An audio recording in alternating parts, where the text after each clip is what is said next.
What do you think the Anchorage School District could learn from the speakers today? Well, it was very exciting to hear these two international experts talk about their education systems and particularly what they do for teacher training.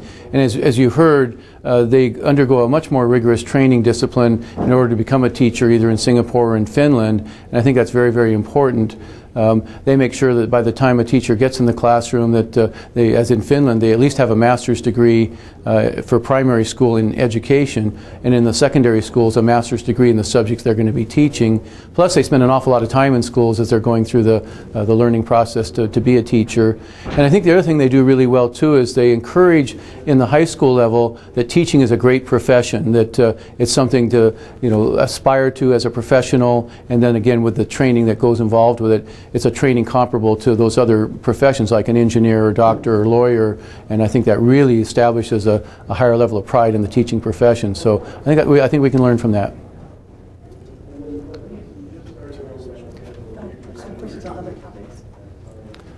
Sorry, this is a one-topic press conference? Sorry. And then I was also wondering, there are obviously constraints that Alaska has. There's the PSA funding hasn't changed, and it sounds like they spend a lot more money on their teachers. What can we take away when we have those kind of constraints? We're going to have to comply with national standards. Sure. I think what we heard from Mr. Sahlberg, Dr. Sahlberg, was that they actually spend less on teachers than we do in the United States in terms of the development, because the teacher's paying for his own. Singapore completely opposite. They offer the professional salary while you're going through school. So two completely different models, and I'm not sure which one is better or worse, but they're both getting outstanding results. And so it's probably not so much about the money we spend per student. It's about making sure that there's a quality teacher in every classroom that's fully equipped to teach from the day they walk into that school. So I don't think it's particularly about how much we spend per student. The teachers are paid more, though, in both Finland and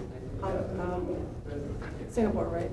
Well, I believe they are, but that's data I don't have, and something maybe in the sessions tonight and tomorrow, as we delve more into their processes, that's one of the questions I want to ask, is on a comparable level, how are your teachers paid? And clearly in Singapore, as they described it, the career path has steps to it that as you advance, you clearly make a larger salary, but I don't have that one-to-one comparison.